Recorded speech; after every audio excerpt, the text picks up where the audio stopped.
Je m'appelle Thérésine. J'ai eu 80 ans en février, par un matin de gel fin et de lumière blanche qui entrait obliquement par la fenêtre de ma cuisine. Personne n'était là pour le voir avec moi. J'avais fait chauffer du café, j'avais ouvert le volet et j'avais regardé la neige fine sur les toits en me disant que cette année serait différente. Pas parce que quelqu'un me l'avait promis, parce que j'avais finalement compris quelque chose que j'aurais dû comprendre bien plus tôt.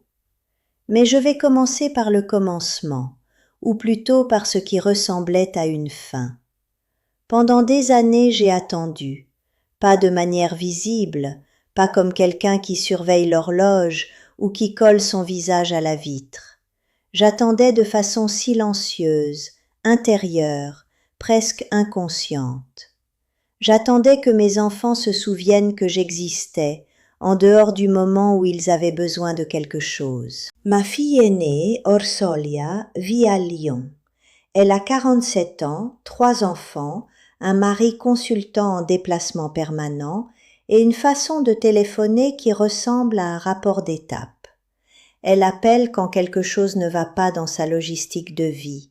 Elle appelle quand elle a besoin de savoir si j'ai gardé un document administratif de son enfance, si je me souviens du nom de notre ancien notaire, si je peux recevoir un colis chez moi parce qu'elle ne sera pas là pour la livraison. Elle commence toujours par « Maman, j'espère que tu vas bien » et la phrase n'est pas une question. C'est un couloir qu'elle traverse pour arriver plus vite à ce qu'elle voulait dire. Mon fils Bartholomé habite à 40 minutes de chez moi. 40 minutes. En voiture, c'est 2 sorties d'autoroute et un rond-point. Il est venu me voir 7 fois l'année dernière. 4 de ses visites avaient une raison pratique. Une fois pour récupérer des meubles de son enfance qu'il voulait mettre dans son appartement, 2 fois pour déposer ses enfants le temps d'un week-end, une fois pour me demander si je connaissais quelqu'un dans l'immobilier parce qu'il voulait vendre un appartement. Les 3 autres fois, je ne me souviens plus très bien pourquoi il était venu, ce qui signifie probablement qu'il y avait aussi une raison que j'ai oubliée. Et puis, il y a Gwenvael, le cadet. Lui, il envoie des messages, beaucoup de messages. Des messages qui commencent par des nouvelles de sa vie, sa promotion, son nouveau canapé, les progrès de son fils au football, et qui finissent invariablement par une demande enveloppée dans du coton. Est-ce que je pourrais lui prêter la voiture pour le week-end? Est-ce que j'avais encore le service en porcelaine de sa grand-mère parce que sa belle-mère l'avait admiré une fois? Est-ce que je savais comment fonctionne telle démarche administrative parce que lui n'avait pas le temps de chercher? Je répondais, je prêtais, je cherchais, je me souvenais à leur place. Et quand j'avais moi-même quelque chose, une inquiétude médicale, une solitude qui pesait certains soirs, une joie que je voulais partager, je le mentionnais prudemment, comme on pose un objet fragile sur une table instable. Parfois il répondait distraitement, parfois le sujet mourait avant même d'avoir existé. Parfois il disait « Oui maman, mais revenons à… » et le fil repartait vers eux. J'avais 80 ans et j'avais appris à ne pas prendre trop de place.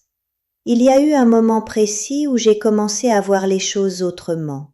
Pas une révélation soudaine, plutôt une accumulation qui a atteint son point de saturation par un dimanche ordinaire de novembre. Ce dimanche-là, Orsolia avait appelé le matin pour me demander si je pouvais garder ses enfants la semaine suivante, parce que leur assistante maternelle était malade. Bartholomé avait envoyé un message dans l'après-midi pour savoir si j'avais toujours le contact d'un plombier que j'avais eu il y a 10 ans. Gwenvael avait appelé le soir pour me parler pendant 20 minutes, de lui, de son travail, de ses projets, et avait raccroché en disant « Allez, je te laisse, t'es fatiguée sûrement ». Je n'étais pas fatiguée, ou plutôt j'étais fatiguée d'une façon qu'il n'avait pas identifiée. Ce soir-là, j'ai sorti mon journal, un carnet vert que j'ai depuis des années et dans lequel j'écris rarement, mais toujours quand quelque chose d'important se noue en moi. J'ai écrit une seule phrase. Combien de fois ai-je appelé l'un d'eux simplement pour leur dire que je pensais à eux? Et j'ai compté, souvent, régulièrement, sans raison précise, sinon que leur voix me faisait du bien. Et combien de fois l'un d'eux avait-il appelé pour ça, pour rien, pour moi? Je cherchais dans ma mémoire, je cherchais longtemps, je ne trouvais pas grand-chose. Ce qui m'a aidé à voir clairement ce que je vivais, ce n'est pas un livre ni une conversation avec un professionnel. C'est une femme qui s'appelle Zéphirine, qui vit à 2 rues de chez moi, qui a 72 ans et qui rit d'une façon qui semble venir du ventre et remonter jusqu'aux yeux. Nous nous sommes rencontrés à l'automne, lors d'une vente de jardinage organisée par l'association du quartier. Elle regardait des bulles de jacinthe avec la même attention que moi, et nous avons commencé à parler de terre, de gel, d'exposition au soleil. Nous avons continué à parler de tout le reste pendant 2 heures debout dans le froid, et en rentrant, je me suis rendu compte que ma joue me faisait mal à force d'avoir souri. Zéphirine est devenue la personne à qui j'ai le plus parlé cette année. Pas parce que nous avons un accord explicite, simplement parce que quelque chose s'est mis en place naturellement entre nous, une réciprocité instinctive, une façon de se demander des nouvelles en voulant vraiment les entendre, une légèreté qui ne demandait rien en retour. Un matin, nous marchions le long du canal, et elle m'a demandé pourquoi je semblais parfois si lointaine quand il s'agissait de parler de ma famille. Je lui ai dit quelques mots vagues.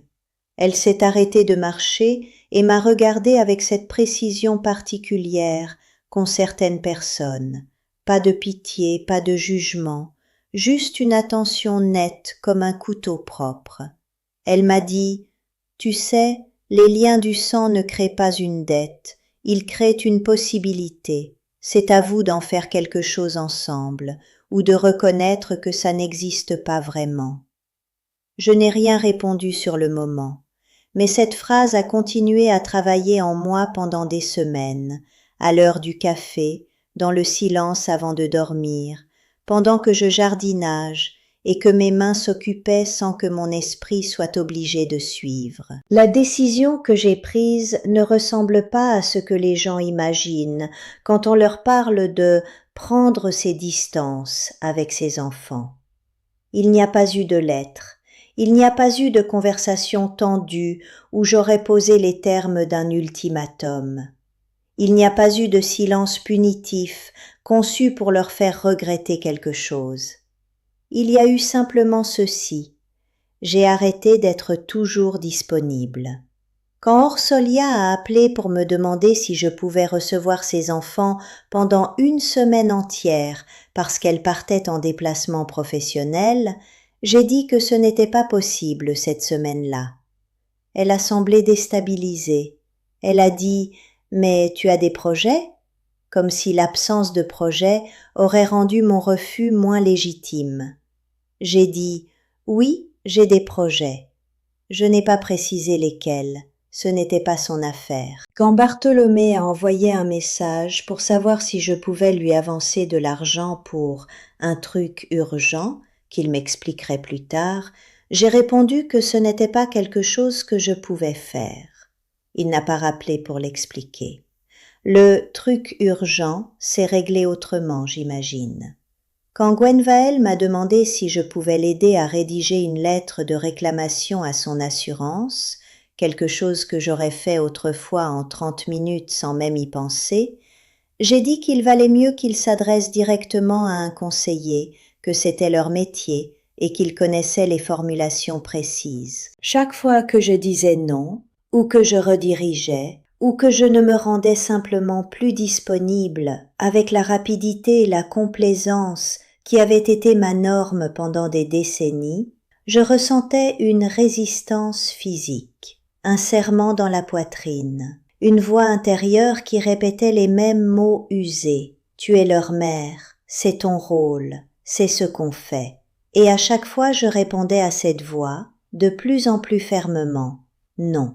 Avoir donné la vie à quelqu'un ne signifie pas lui devoir toute sa propre vie en retour, indéfiniment, sans réciprocité, sans limite.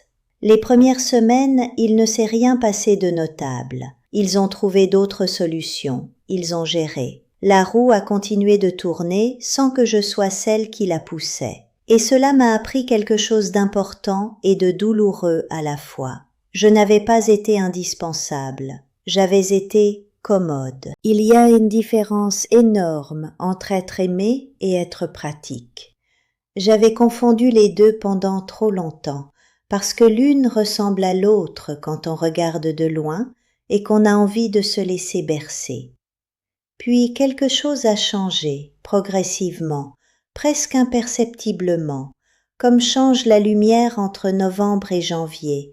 On ne le voit pas jour après jour, mais un matin on réalise qu'il fait moins sombre qu'avant. Orsolia a téléphoné un jeudi soir sans raison déclarable. Elle venait de rentrer d'une réunion longue et frustrante, et elle voulait parler à quelqu'un qui l'écouterait sans chercher à résoudre, sans donner de conseils non demandés. Nous avons parlé de son travail, de sa fatigue, de ce sentiment étrange de se battre pour quelque chose dont on n'est plus tout à fait certaine de vouloir. À un moment, elle a dit « Je réalise que je ne te demande jamais vraiment comment tu vas. » Je n'ai pas répondu quelque chose de grand. J'ai dit « Je sais ». Elle a fait silence. Puis « Je suis désolée pour ça. » Ce n'était pas une promesse. Ce n'était pas une transformation soudaine. Mais c'était réel. C'était elle, présente, sans agenda. Bartholomé est passé un samedi matin avec 2 croissants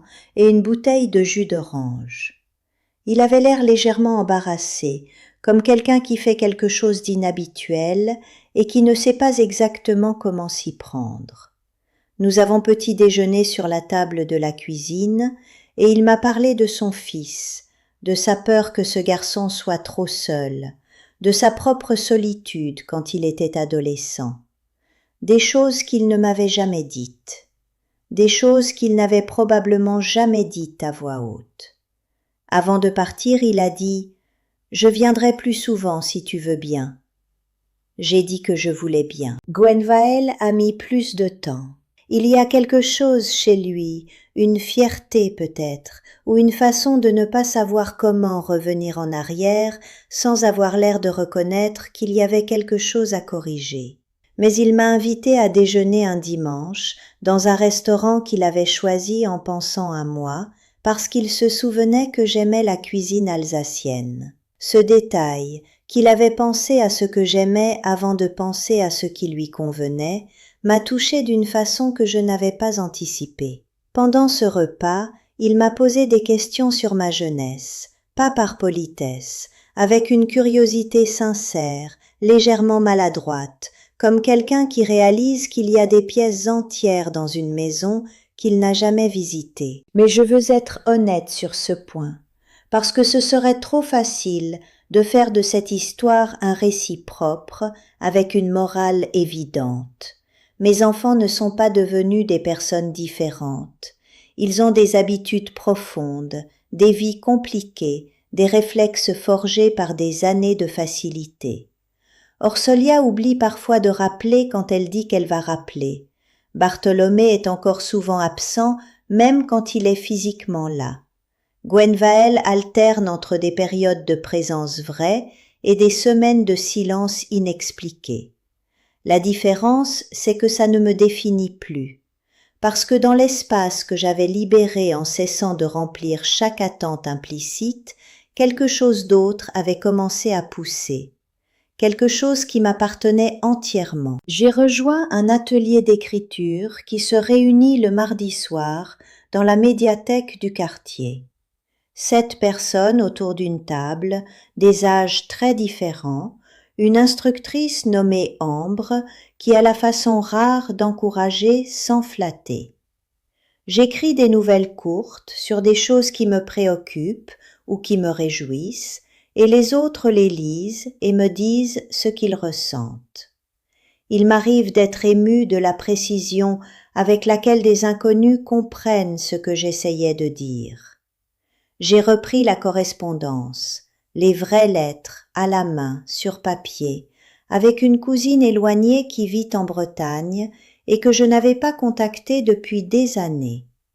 Elle répond avec la même régularité attentive, et il y a dans cet échange quelque chose d'une lenteur délibérée, d'une profondeur que les messages rapides n'atteignent pas. Avec Zéphirine, nous avons commencé à cuisiner ensemble le vendredi après-midi, pas par nécessité, mais parce que nous aimions ça, parce que c'était un cadre dans lequel nous parlions librement de tout et de rien, et parce qu'à la fin, nous mangions bien. J'ai une vie, une vraie, dense, qui ne dépend pas de ce que mes enfants décident de me donner ou de me refuser.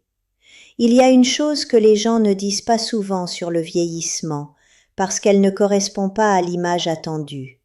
On peut devenir plus libre. Pas malgré les années, mais à cause d'elles. Parce qu'on a moins à perdre en termes de regard des autres, parce qu'on a une conscience plus aiguë du temps, de ce qu'on veut en faire et de ce qu'on refuse de laisser gâcher. Parce qu'on a vu suffisamment de choses pour savoir reconnaître ce qui compte vraiment, de ce qui a juste l'air d'être important. Ce que j'ai compris à 80 ans et que j'aurais voulu comprendre à 40, c'est ceci. La disponibilité totale n'est pas de l'amour, c'est de la dissolution. On disparaît lentement dans les besoins des autres, on efface ses propres contours, et on appelle ça du dévouement, de la générosité, de la bonne parentalité, alors que c'est simplement la peur. La peur d'être seul si on se pose des limites, la peur d'être moins aimé si on n'est pas toujours là, la peur que sans utilité, on n'ait plus de valeur. Mais voilà ce que l'expérience m'a appris. Ce n'est pas quand vous êtes indispensable que les gens vous aiment vraiment. C'est quand vous êtes vous-même, entière, avec des bords nets et une existence propre, que vous devenez quelqu'un qu'ils ont envie de connaître. Les gens ne chérissent pas ce qui est toujours à portée de main et qui ne leur coûte rien. Ils chérissent ce qui leur demande quelque chose, une attention, un effort, une présence choisie plutôt qu'automatique. Quand j'ai cessé d'être un service, je suis redevenue une personne. Je ne suis pas naïve. Je sais que ma relation avec mes enfants restera imparfaite, parce que toutes les relations le sont, parce que nous avons des années de mauvaises habitudes à réapprendre lentement, parce que certaines distances ne se referment pas entièrement. Et je sais aussi que le changement que j'ai observé en eux n'est pas uniquement dû à moi. Ils grandissent, eux aussi. Ils vieillissent. Ils commencent à voir ce que signifie avoir des parents qui ne seront pas toujours là. Et cette conscience-là change quelque chose. Mais ce que je sais avec certitude, c'est que ma décision m'a rendue plus légère. Pas parce que j'aime mes enfants moins, je les aime probablement mieux maintenant, depuis une place qui n'est pas épuisée, mais parce que j'ai arrêté de me sacrifier sur l'autel d'une image de moi-même que personne n'avait demandée et que personne n'aurait remarqué si j'avais décidé de la déposer. La règle que j'ai apprise et que je donne à quiconque se reconnaît dans ce que j'ai décrit. Ne soyez pas disponible pour les personnes qui ne le sont que lorsqu'elles ont besoin de vous. Pas comme une punition, pas comme un calcul, mais comme un geste de respect envers vous-même. Votre temps est limité et précieux. Votre énergie n'est pas inépuisable. Votre présence est un cadeau, pas un droit acquis. Laissez-les ressentir votre absence. Laissez-les apprendre que vous avez une vie en dehors d'eux. Laissez-les découvrir que vous êtes quelqu'un qu'ils doivent choisir d'aller chercher, et non quelqu'un qui sera là quoi qu'il arrive, quelle que soit la qualité de leur présence. Les personnes qui vous aiment vraiment s'adapteront. Elles chercheront à comprendre. Elles feront l'effort de venir vers vous différemment. Et celles qui ne le feront pas vous auront dit, sans mots, tout ce que vous aviez besoin de savoir. Je m'appelle Thérésine, j'ai 80 ans et je bois mon café le matin en regardant la lumière sur les toits, et personne n'a besoin de savoir ce que je fais pour que ce moment ait de la valeur. J'ai des amis qui me connaissent vraiment, des projets qui me donnent envie de me lever, des pages à écrire et des bulbes à planter, et des conversations qui durent pour les bonnes raisons. Mes enfants savent où me trouver, et ils commencent à comprendre pourquoi ça vaut la peine de venir. Je suis là, entière, et ça n'a rien de triste.